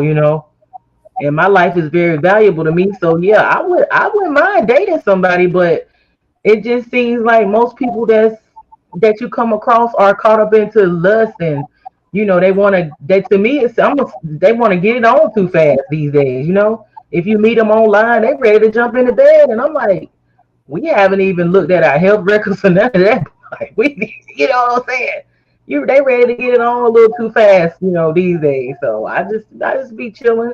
Maybe I will meet a person that can vibe with me, and I'm not a picky person. They don't have to be like look a certain way or be a certain height or whatever. It's more like a spiritual thing, just somebody that really, I just feel like I never really had, I never really had a close relationship with, like, I had brothers, but I always wanted a relationship with like a brother, like a big brother, and my siblings are older than me, and it really wasn't a close relationship. So I really never had like the love like that I feel like I should have had of like a brotherly love or the love of a man. Even in that marriage, I don't feel like I've ever met somebody that really loved me like that. So it would be beautiful for me to meet somebody that's not just, oh, you look good, or it feels good or whatever. Somebody that authentically, know how to, have unconditional love. As I give it, they know how to give it back. You know what I'm saying? Yeah, because we get Absolutely. after a while, we all gonna be older. It ain't gonna be about how we look. It's gonna be about, can we sit in a rocking chair and hold hands and eat ice cream and love? That's what everybody want, don't they? I mean, everybody wants somebody that really, like, whether I'm whatever, you just love me, I love you. I'm a romantic at heart. So if I find something like that, wonderful. You know what I'm saying? But at this point, it's just I just feel like I'm working on myself, and I want somebody that's like, Yes. yeah. I want to also, again, thank you so very much. Your book, so they can go get it. It is Oh, called. Molly, I want to tell them if they want to see us on the Judge Mathis show, it's called Defamed in Print. Judge Mathis Defamed in Print. You can look at the whole thing, and I had put it on little clips on. I think they tried to take my channel because I had did a live about it yesterday, but it's called Defamed and what was that? Defamed in Print. It's called Defamed in Print on the Judge Mathis on the YouTube. It's on YouTube. And I want to make sure I drop that in there as well. Yeah, maybe this will give me some brownie points where they won't try to strike my channel, but oh well. But if you want to see us in action in court when he took me to court to sue me or whatever for defamation. Wow. And this was posted like 11 months ago, and your husband is Billy Carr. That's him. Yeah, that's him. I'm going to make sure I put it in there. All right. So they could definitely see that as well over there on the Judge Mathis show. I want to say thank you for coming on and sharing your experience. It's just sad that you have to go through this. It is, yeah, it is. Hopefully it'll be for a bigger purpose, Yeah. It's so sad. Thank you, ma'am, for And let this be a message for every woman. Don't be too quick. Do your research, ask questions. Go in the spirit and ask the spirit. And go Discernment. to God. And thank Right. God you was able to get aware and you got away clean instead of, Yes. you know what I'm saying, getting something that a pill can't take away or a Yes, shot. for sure. Right. And did you see Russell Simmons' wife coming out? You see that? I did see that. Yeah. I tell you, I boy, did it's a see mess. It's a mess. I did see that. But thank you so very much. Again, tell her how everybody can get your book, the name of your book again, because we got it on the screen. It's called Keep It Real, the Tell All Saga of Lexus and Malik. Keep it real. Make sure y'all go get the book. Thank you for sharing your story over here on the Wiley Show. Anytime. It's been a pleasure. Thank y'all. Thank you. All right. Healing and unconditional love. How long you been following the show? Oh, I've been following your show for a while. I've been looking Yeah, at you and following your show for some time. Yeah, that's a I blessing. have. I Thank you, have. Bell, for calling in. All right, Wally. Thank you. Thank you, chat and Thank you. Bye everybody. bye. Take care. Bye bye. Thank you too. All right, so it's just truly a blessing to get people to share their story over here on the Wiley Show. And like I said, we were just talking about Down Low Man, just talking as I'm talking now. And she sent an email, and I said, "Wow, we got to get her on the show." And it's a very sensitive topic because you don't see too many women are rushing to talk about their husband, what their husband used to do with other men. I've read books about this. The Gay Preacher's Wife. She was a first lady of a church. She wrote a book about her husband, about what the stuff that he used to do when he used to go to those events, those spiritual retreats and all that. And she was a black woman. And I will never remember reading that book in my 20s. And so, my guys, this is a lot, to do. And more women need to speak up about this because this is yet going on. The down low epidemic is very strong, more stronger now because they do exist. They the weed man, them your baby daddies. They in the bathhouses. They own these apps on Jack, Ape, Grinder. So many Facebook. They got a secret OnlyFans page that you don't know about. Secret Twitter. It's just a lot. So I'm praying for the women. All right, so we got a lot more topics to get into. That was an improv interview that we just had to get into. Did y'all enjoy that interview? I hope y'all enjoyed it. All right, so we got more stuff to get into. Get me a second. Let me scroll down here. Okay. So let's talk about Jason Lee. Y'all got Jason Lee up here. I got Jason Lee. I personally like to say this interview, I watched it all with KeKe Palmer. And I got to tell you, Jason is one of the best interviewers in the game. I love him because he's so relatable because he knows these people. And I love that he humanizes KeKe Palmer. And he said, oh, they hung out. They went to the club together. I love that. I really, really love that. Like, every interview is not designed for you to dragged and, dragged or cuss out or expose. Like, some interviews just laid back and you just ask great questions. And when I got into that and I heard the situation with when KeKe was talking, I love that she speaks her mind, and I love that she's got her ear to the culture. Like, she's a fan of Zeus. She's a fan of baddies. She's just a good overall person. A lot of people say she should join baddies. She ain't going to do that. Her mama ain't going to allow that. She's not about to mess up her career trying to join Zeus. I mean, she's a working actress that's in big budget films. So there's no need for her to do baddies. Not to talk down to baddies. There's just no need for her to do it. No need for her to do a reality show. Now, if she was struggling as an actress, then okay, go get the reality show back. But she ain't struggling as no actress. She got residual checks coming in. She got multi-million-dollar, she has shows, she got podcasts, she does music, etc. But it was such a great conversation that he was having with her. And I love that she's herself. And I love that, even though I wanted her to be married, so what if she not right now? I love the fact that she is got a baby And I'm assuming that the guy is a good brother. He don't work, but she's the breadwinner. It's kind of hard. He probably will never make more bread as KeKe Palmer, but she wanted a good man. And I like her man because he's not desperate to be in the spotlight. He allowed his woman to be great. And I think that's a good thing. And it's an honor that she uplifts her mother and how her mother is such a beautiful manager in this business. And I love her relationship that she had with her mother. And we are huge fans of KeKe Palmer ever since I seen Akilah and the Bee in a movie she did with Ice Cube, movie she did with Tyler Perry, the other movie that she did with when she saw the Michael Jackson Joyful Noise. That's one of my favorite movies of KeKe Palmer. Make sure y'all go watch the Joyful Noise. I'm just a huge fan of KeKe Palmer, and I wish her nothing but the best. But Jason did a good job on this interview. It was a great opportunity to see Jason in his bag. And I watch all of his, I try to catch up. I got 2 more interviews to catch up with him on. But I love his interview. It's a great show. And it did really good in the ratings, got over 300,000 views.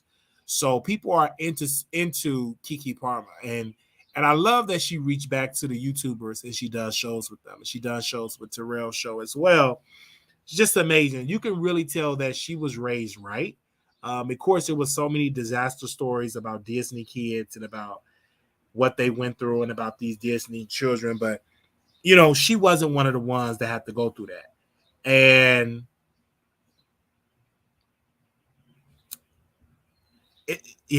I love her. Did y'all see the interview? Press 1 if y'all seen the interview with Jason Lee. Press 1. In the chat, y'all see the Jason Lee interview. Press 1. Press 2, you didn't see it. Press 1, you seen it. The Jason Lee interview with KeKe Palmer. Press 1. Press 2, you didn't see it.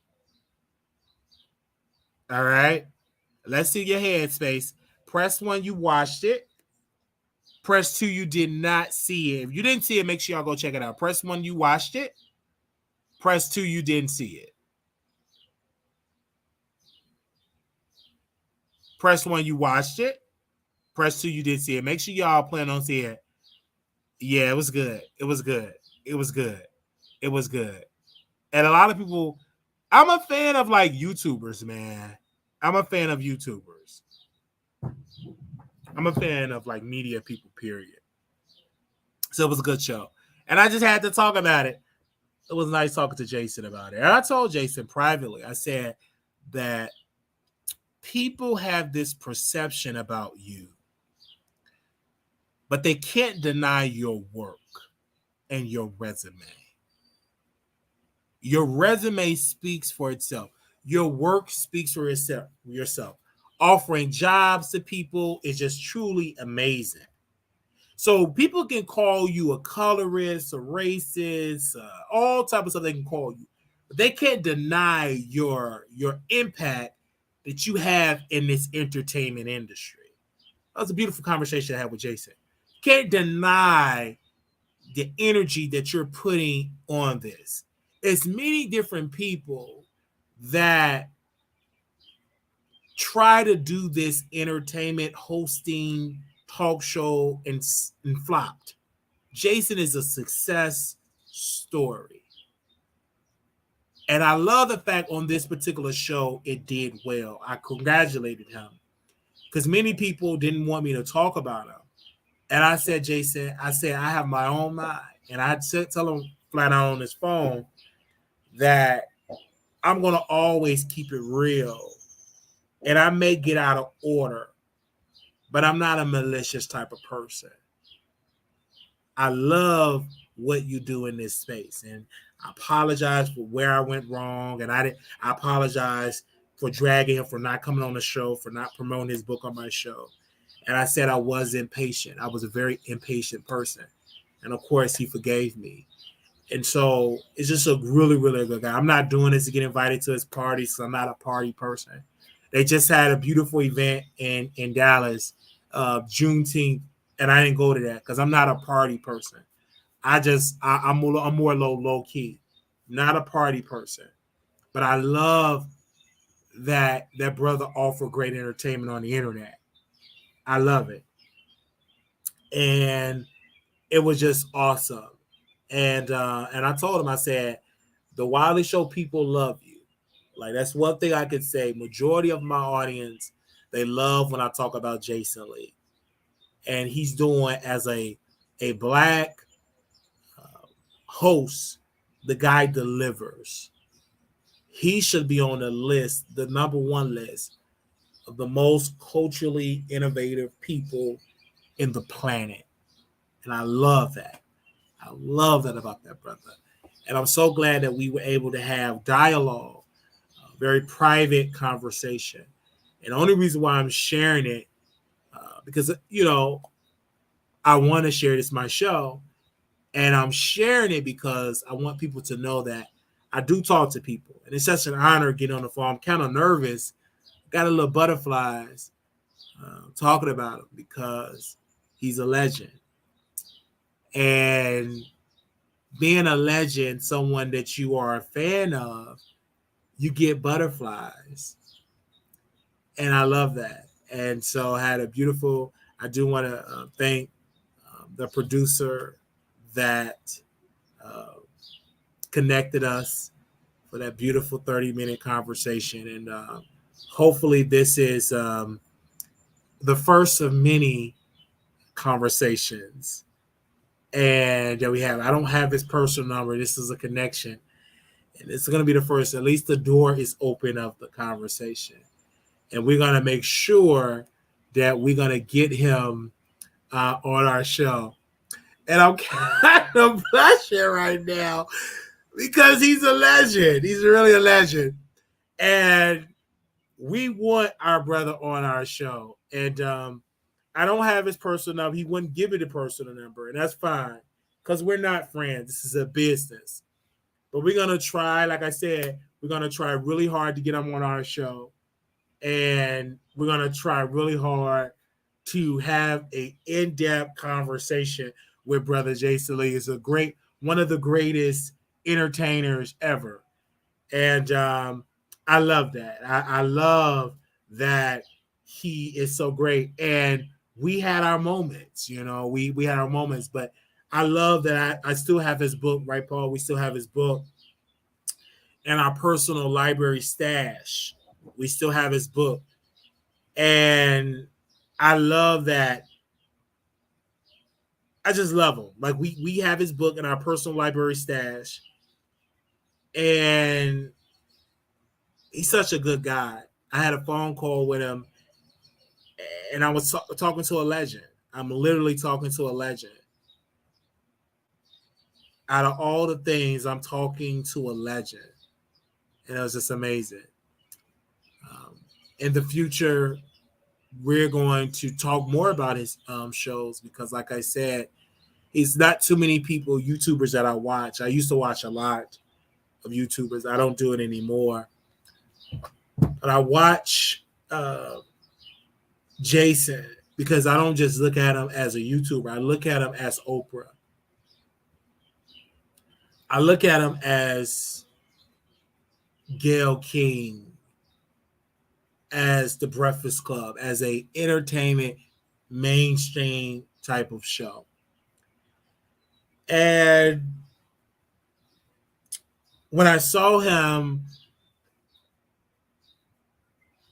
delivering an interview with KeKe Palmer, I is immediately impressed.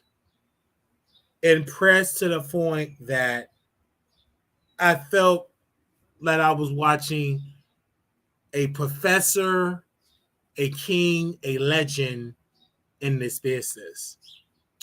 And even though the Barbs are very obsessed with Jason, he don't stop being himself. He's not a person that will not stop being himself. He's very humble, a very humble guy.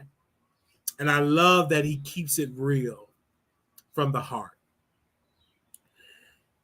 And so when I saw the lineup and I see the color, the red and green, it's just something that does it. It really ties me into this particular person. And so Jason, I love it. I love that he gets to know the people. I love that he talk about. I love that he's a proud gay man. I love that he's very proud for who he is, and that's just such an amazing thing. And I'm laughing because I was on the phone with Jason Lee. Like, wow. I never thought, and I could just tell my family that, wow, I was on the phone with Jason Lee, a legend, a millionaire, a breadwinner, and an entrepreneur, a boss to so many people. And it makes me feel all good inside. It does. It makes me feel all good inside because one day I would be in a position where I would be able to employ hundreds of people like he's able to employ hundreds of people. And when I read his book, and when he talked about the loss of his brother, that to me touched me deep in my core. Because Jason took us on a personal level about his life. He took us on a personal level about his mother. And what he had to go through as a young child, it could have taken him out. He could have easily drunk his life away. And he did not do that. He became highly successful. And like I told Jason, I said, one day you will have a star on the Walk of Fame. One day you will have that star. And I don't know why I was really urging this spirit about it. I said, one day you will have it, brother. He said, really? I said, yes, sir. One day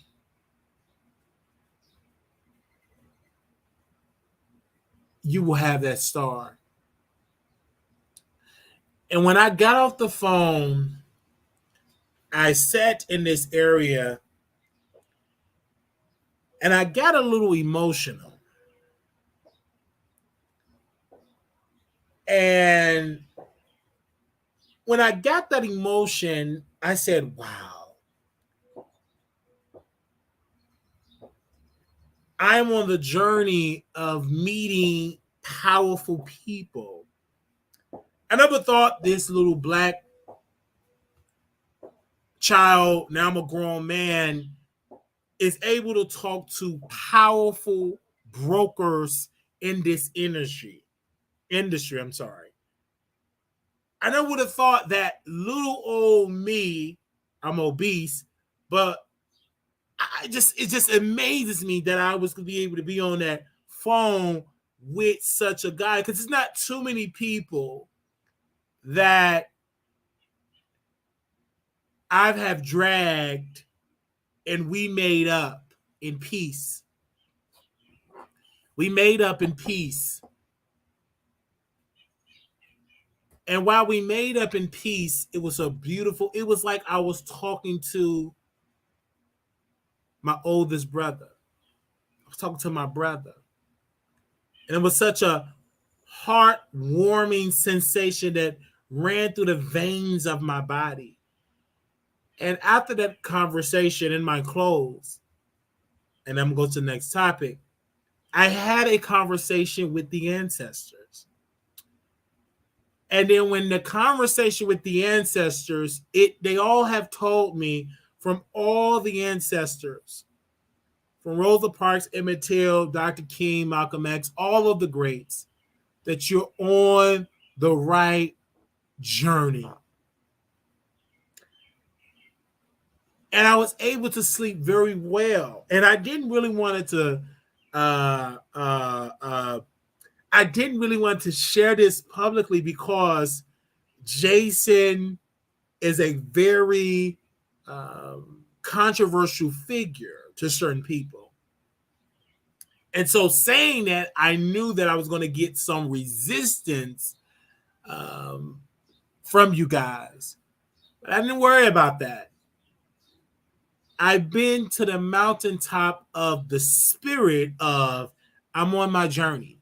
So sometimes I cannot worry about you guys getting upset or dragging the situation. I can't worry about that. But I was so glad that I was able to share the existence of that phone call. And such a great guy, and I learned so much from him, and such a awesome guy. Just an awesome guy, and it's so much that I can say. It's just so much I can say. I know right now I'm getting dragged in the comments, and that's fine because I'm not really reading the comments. Because sometimes you have to be very focused on what I'm saying. But Jason, keep up the good work. You're the best show ever I've seen, and I watch a lot of shows, and I can really, really tell you, you are the king of this entertainment interviewing game. You are the king. And sit in your throne. Just sit in your throne, brother. You're the king. All right, let's move on. I just had to just say that. Just had to say that as well. So, Nicki Minaj. Now, I tried to tell y'all, we broke a story on our website, doing very well on the website. Her neighbors have started a petition because they want her, Nicki Minaj, they want her out of the neighborhood because of her husband. And we posted this on the headline, literally shocked the world because this have definitely happened. It shocked the entire world because I have to say this when it comes to Nicki Minaj. We posted this on our website and it done the highest story today for this particular day. It said Nicki Minaj neighbors started a petition to have her family removed from their community due to her husband Kenneth Petty previous attempted the R word and and other charges. And so this particular neighbor Beverly said that she want the local government to take action against Nicki Minaj and her family due to Kenneth Petty previous attempted R word and also other charges. While Nicki Minaj have never been accused of any wrongdoing, her husband's past record does not sit well with some members of the community, with many signing a petition in hopes of her family removed from their neighborhood. Despite facing this difficult situation, Nicki Minaj have yet to comment publicly on the matter. However, she continued to advocate and equality around the world, proving that one path does not always define them. As a result of these recent events, it will be interesting to see what will the future hold for Nicki Minaj and her family. I knew that this was going to happen because Nicki Minaj married baggage. And when you marry a man that have a lot of baggage, he gets involved in a lot of drama. And the drama is becoming your drama. If you married a man with child support debt and old child support, they could come out to your income if you got the income. So whatever you married to, you will be attracted to. I mean, you will get have to pay that load as well. Have I signed the petition? The answer, I have not signed the petition. Me and my team, we're going over all the details. We're running our own thorough investigation before we sign any petition because we are a public figure. So as of right now, we are definitely going to we're calling all the members of my team to a Zoom meeting, and we will talk about it in the upcoming days. And we will come to a statement. We will release a statement in the upcoming days. But as of right now, we cannot say that we will sign that petition. Not at this particular moment. But it is on the agenda. Paul, you're here. We have added that to the agenda, and we will discuss that with my team. And then we will come to a conclusion. And once we're done with our thorough investigation, we will come out with a statement whether we're for this petition or not, because again, we are definitely looking forward to it. Nicki Minaj is an incredible artist. It's just that she married a man that's very problematic with a lot of baggage. She could have married me with no baggage at all. She just married a man with a lot of baggage, and it's just a lot of baggage that she married, and so his baggage is becoming her baggage. So we're gonna keep y'all updated with this story. Like I said, we posted on our website. It's doing very well, good numbers, and we will continue to talk about this on widerthetroll.com. And so when more information come up, we will update when more people talk about it as well. But we do have our team. We will have a meeting with our team, and we will bring you a statement. And so we're going to try to have it out, right, Paul? We're going to try to do it by Wednesday, but we will be meeting with the team early in the morning, about 9 a.m., 10 a.m. Tomorrow. So, and once we come to a conclusion, we will make a statement. But I'm not shocked. Nicki Minaj got to get her life together because she married a man that is just a lot of baggage. He's a good looking guy, but I don't like guys that do attempted anything, like trying to snatch somebody cookies. I don't like it at all. And a lot of people agree that he should be ran out of the neighborhood. I mean, many people don't like people that is that type of way. I would want a person that does that living next to my daughters. I won't want that at all, in my humble opinion. All right. Now we got to talk about Russell Simmons. Y'all know who Russell Simmons is, brother. He getting dragged by his daughters and his wife, and the daughter talking about he's so manipulative and her career have ended. She crying. Oh, I'm trying to be a model. He harassing me, talking about me. I'm like, just block her. And then the wife, she trying to get in. He sent flowers to me and sent flowers himself and say it's from me. He harassed me. I'm like, somebody wallet didn't dried up or he cut them off financially. All right. I believe that Russell Simmons is a good guy. All right. I believe that his daughters are stuck up. I believe that they are trash. I believe that he cut them off and they want to embarrass him publicly. Why is it that y'all cut from all these decades, but now y'all want to drag him now? That's because he ain't buying y'all no more wigs, no more baby hair, no more Gucci, no more Prada, no more of these type of things. So that's why y'all want to just let it go. Hopefully y'all get it together. Because again, I personally don't get no bad vibe from Russell Simmons. I 1000% stand with Russell Simmons. And I believe that he's a good guy, great father. He provides for his children, put them in great private schools. And he have never been convicted of a crime. And we will continue to do it. And they say he was accused. That ain't nothing but baseless allegations for has-been models. Never could make it. So we don't care nothing about it at all with these false accusations. Until I see him with some handcuffs like I did see with R. Kelly, we're not going to believe those baseless allegations as well. This woman have had multiple husbands. He also gave money to get one of her husbands out of jail. And so he wasn't this bad person then. So why is he a bad person now? Okay. I'm just not understanding it at all. And many people say, oh, sir, you need to educate. No, you need to educate yourself. He ain't in jail. And if he did all these vicious crimes, why haven't he been locked up? He's an innocent guy. Look at that smile. This doesn't look like he got a predator smile. He doesn't look like a peaceful vegan yogurt type of smile. And so we haven't seen it at all this episode. We did see his daughter. She was crying and all that. Let's see if we can pull up the daughter. I mean, the daughter was just in there boo-hooing and crying. We ain't going to repeat her crying. But she was crying because she said she can't be a model. And she doing all that crying because she can't be a model. All because her father is tainted. And she took up for her father. And she can't be a model. And she's just going on and on and on and on and on. Honey, get your life together. Because at the end of the day, Russell Simmons closed the wallet. And I talked to a couple of sources out there that he closed his wallet and he said no to them leechers. They went to leech off his money. And once he cut it off, that was it. Now they all saying he's just a boogeyman. Why are we just hearing that? And why y'all telling the social media y'all business? All right. Take that to a therapist.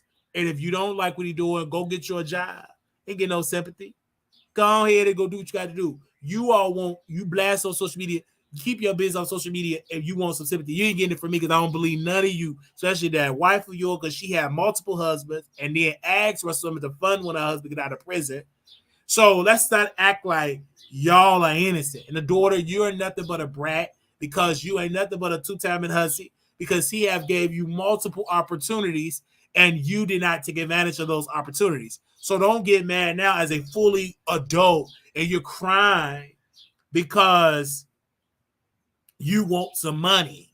You want an opportunity. Like, come on, he just cut off the card. He said no. He closed that wallet, and now you upset. And then of course we'll open up the phone lines and let y'all call in. But I don't believe in the narrative. And if you committed these vicious crimes, then go to the cops and stop going to social media. Go to the cops. All right.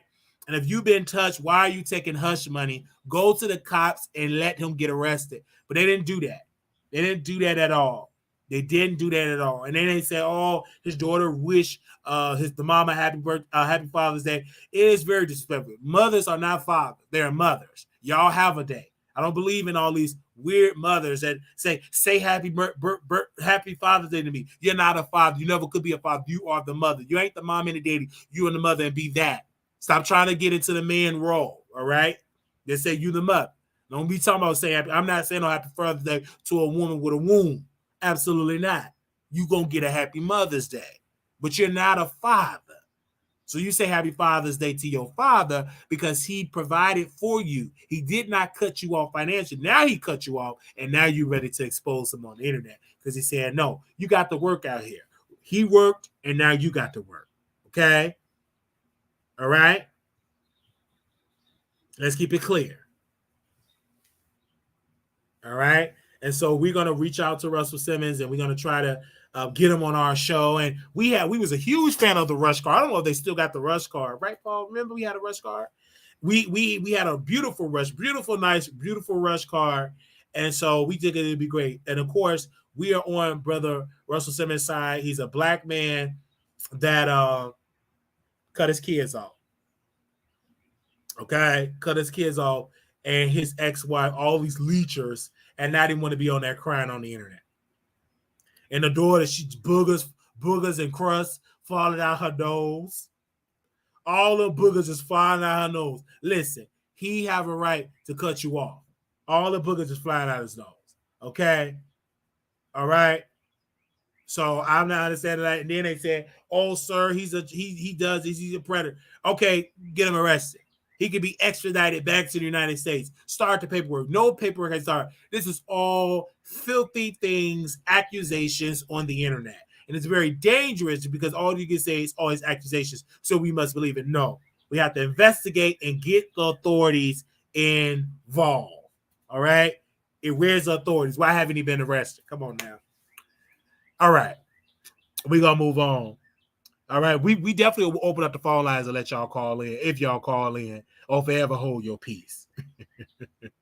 Okay, that was Russell Simmons, and we got our last subject here. I just have to talk about this. So Milagro Gramz exposed some emails of Tory Lanez, some emails of his lawyers saying, does not blame this. I posted this on the website for Milagro Gramz. This is the obsessed Tory Lanez fan, very obsessed. Tory Lanez fan, very obsessed. So I put it in the title. I said Tory Lanez lawyer advised him not to blame Megan Thee Stallion friend Kelsey Nicole. According to the emails, Tory Lanez legal team advised against the tip to blame Kelsey, instead focus on self-defense strategy. And so he didn't listen to he should have said something, and also I believe he should have testified. In my humble opinion, I'm not listening to a lawyer. If I feel like I had a better story, I should definitely testify and say, hey, I'm innocent. And so again, Milagro have really been coming out here defending her man like she's hugely obsessed with Tory Lanez. They even look good together. Tory Lanez and Milagro look very good together. I know Milagro right now, she's trying to get on the visitor list to see Tory Lanez and all that type of stuff, and that have been denied. but she's trying to get in contact with Tory Lanez. But now she's distracted because the brother is hitting her up from Canada, and she got his number, and they're talking. So she's trying to get, she don't know who to give it to. I think now she'll just give it to the brother because the brother is available. I don't know how true it is. This is what I heard from KeKe. That's the DM she sent me, that she wanted to get in with the brother. I don't know nothing about the brother and everything, but according to KeKe, she did say that she want to smash the brother, and the brother and her is smashed. They play with each other, ping pong thing, a punani on the FaceTime. That's what she said. I didn't know anything about that. That's what KeKe have said, and of course, we just gonna mind our own business about that. But just all allegedly that she said it. She plays with her thing on the FaceTime with the brother, and so again, that's what KeKe had told her on over there on the Instagram. So I'm just gonna say, that's what she said. Of course, we don't know it, and we're just gonna keep it on the DL. Without that, I did say that was off the record, but it just slipped out. I didn't mean to say that out publicly. It just really slipped out, and it just slipped out of my mouth. It really did. I apologize. Didn't really want to put that out there because I didn't want people to kind of drag her and say all the type of stuff they said about her with the $40, $50 French fries. But we 1,000% stand with anybody that want to be black media. But again, Tory Lanez is guilty. And so we have posted this information on our website, did very well. And people were mad because we posted on our website. And so we will continue to, we'll post things on the website. And it is what it is. I think that Milagro is just a person that is a person that will always defend problematic black men. I mean, that's in her contract. That's what gets her all wet, is defending problem. She don't like innocent black men. No, they got to be problematic. They got to be taking women cookies, hitting them in the pinky toe, and she would defend them. Like, she don't want somebody that's truly innocent. They got to be effed up, committing crime. That really what turns her on. She really loves bad boy, like bad type of dudes, thugs. That's what she like. So if they're doing that, if you know what I'm saying, if they like to commit all that crime, she would say, oh, they innocent. She said it with Kaylin Walker. She said Kaylin Walker was so innocent, and then she played a tape on her Discord with Kaylin Walker and an underage victim. That's exactly what she did. And so she did it with a smile on her face, and she was laughing while supping down those Buffalo Wild Wings and smoking a blunt. So now she's defending Tory Lanez, and her defending didn't do anything. He's locked up behind bars. And of course, she was kicked out of the courtroom. Okay. All right. Yeah. So we will keep y'all updated on this. I'm not going to say too much about it. We'll keep you updated. But we do want to open up the phone lines and allow you all to call in and give your point of view about it. So give me a quick second. We're going to open up the phone lines because we are live. We definitely going to open up the phone lines and allow you all to call in really quickly. And we definitely going to open up the phone lines. Hold on one particular second. And we're going to open up the phone lines. If y'all want to call in, we got almost 200 million people watching this particular show. And we thank y'all so very much for coming in. I see y'all all in the show right now. Thank y'all so very much. All right. Give me a second. I got it right here. All right. The number is 972-674-90. What was that? 9462. All right. Let me put the number on the screen. Give me a second here. I'm going to put the number on the screen so you all can see it. All right. We talked about a lot of subjects here. I want to make sure that we got everything together. Thank everybody for calling in. And thank you. All right. 972-674-9462. Thank you all for calling in and giving y'all point across. Thank you all. All right.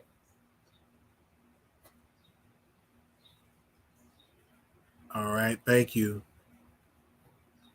All right. So the number is 972. Anybody want to call in? That is the number. If y'all want to call in, that is the number.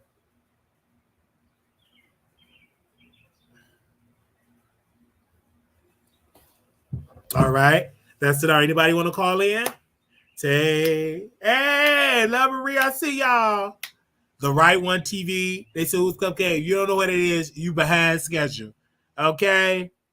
All right. Thank y'all so very much for tuning in. I just want to make sure the phone lines is open because it blows up after the show is over with. Especially when I do a replay, them phone lines be hidden. Hey Wiley, is you live? Is this the Wiley show? I'm like, this a replay, but y'all definitely be hitting me up. When it be a replay. I mean, that phone be just it be buzzing. I didn't know one Tory Lanez. You didn't know one Tory Lanez song? All right. Thank y'all so very much. Okay. All right. I just want y'all to call in. Okay. Thank y'all so very much. We'll be back tomorrow. All right. That's it for today because we did 2 videos today. We'll be back tomorrow as well. So we're going to try to space it out. I'm not going to try to talk about everything. So we got a couple of subjects that we didn't get into today, and we definitely going to talk about tomorrow. So again, we're going to talk about them subjects tomorrow, and we will see y'all tomorrow. Okay, I didn't know one Tory Lanez song. Thank y'all so very much for tuning in. Yesterday's show was so lit. Earlier today, not yesterday, but today's shows was so lit today. It really was. All right.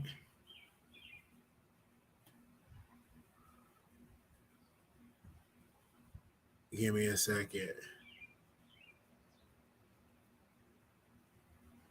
Okay. I'm responding to a text. I got another guest that want to come on tomorrow. Okay. All right, that's going to be good.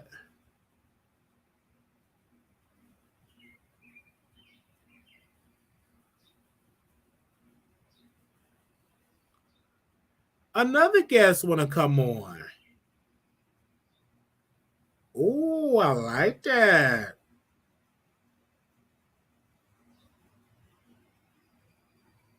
Okay, we got another guest coming on.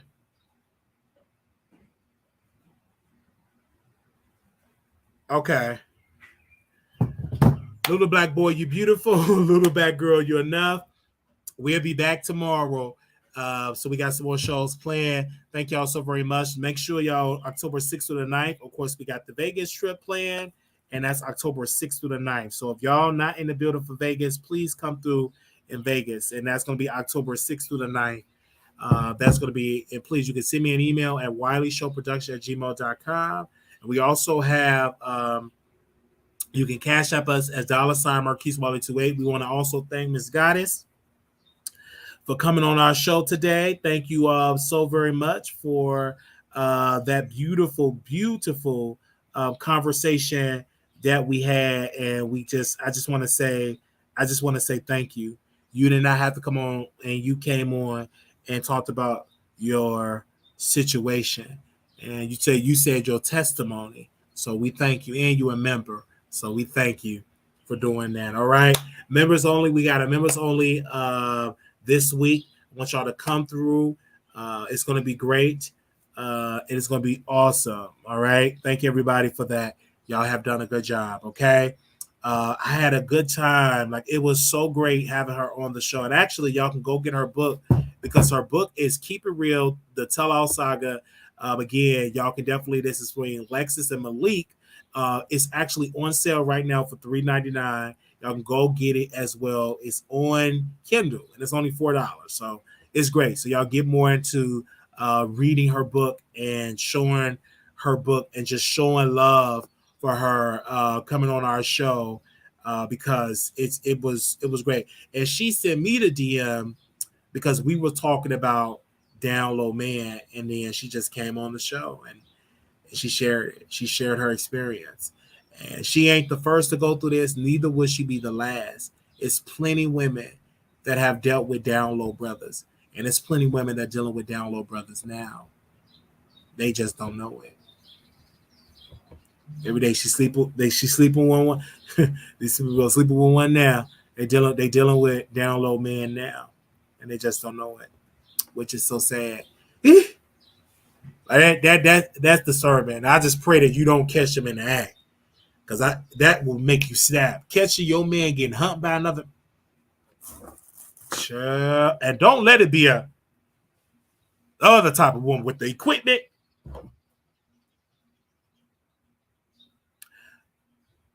Oh man, don't let it be the other type of with the equipment. Oh, wait a minute. You better you get through coming from work and you see your man moaning and with another man. You got to be. I don't want no woman to experience that, because you gon' man. Ooh. Moaning and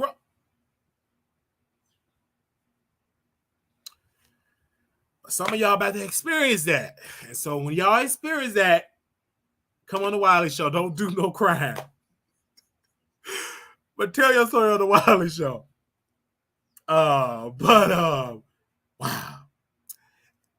Little black boy, you beautiful. Little black girl, you're enough. When times go, always remember to put God first. Hit our cash out. Thank you, everybody, for our laptop fund. We almost at that goal. We get us a brand new laptop. $ Marquise Wiley 28, Zelle, WileyShow@gmail.com, PayPal. Thank you for the mods. I think I saw a couple of moderators holding it down. A couple of members was holding it down today, too. And it's be great. All right, y'all. I got to get on the phone and gossip with some more guests to butter them up to come on our show. I was not planning on having a full show today, but we had a 2-hour show. Y'all have a good night. Please subscribe.